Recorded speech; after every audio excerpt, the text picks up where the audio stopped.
টাকি সারদা মন্দিরে বাৎসরিক পূজা অর্চনা অনুষ্ঠিত হলো। ভারতীয় আধ্যাত্মিক জগতে স্নেহ, মমতা, সেবা ও মানব কল্যাণের আদর্শ মা সারদা। তার জীবন দর্শন মানুষকে সত্য, প্রেম ও মানব সেবার পথে চলার অনুপ্রেরণা দেয়। তারই আদর্শকে পাথেয় করে উত্তর চব্বিশ পরগনার টাকিতে মায়েরই কয়েকজন ভক্তের উদ্যোগে পথ চলা শুরু করে সারদা পাঠচক্র। বিভিন্ন স্থানে মায়ের বাণী প্রচার, ধর্মীয় গান, সাধনাতেই নিবেদিত ছিল সারদা পাঠচক্র। ক্রমেই ভক্ত সংখ্যা বাড়তে থাকে পাঠচক্রে।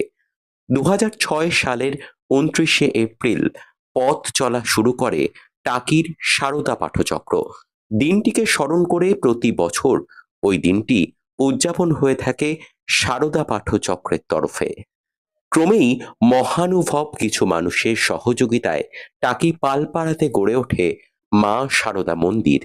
মন্দির প্রতিষ্ঠার পর থেকে নিত্য পূজার পাশাপাশি বিশেষ বিশেষ দিনে মায়ের পূজা অর্চনা, ভোগ প্রসাদ বিতরণ সহ ধর্মকথা আলোচনা হয়। তেমনি সারদা পাঠচক্রের সূচনার দিনটিকেও পালন করা হয় বাৎসরিক পূজা অর্চনার দিন হিসেবে। এবছর নির্বাচনের কারণে ২৯শে এপ্রিলের বদলে ১লা মে টাকি সারদা মন্দিরে আয়োজিত হল বাৎসরিক পূজা অর্চনা। অনুষ্ঠানকে কেন্দ্র করে সকাল থেকেই মন্দির প্রাঙ্গণে ভক্তদের ভিড় ছিল চোখে পড়ার মতো।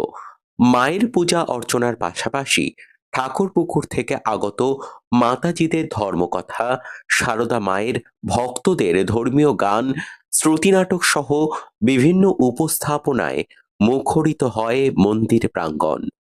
পূজার পর আগত পুণ্যার্থীদের জন্য ছিল খিচুড়ি ভোগের আয়োজনও।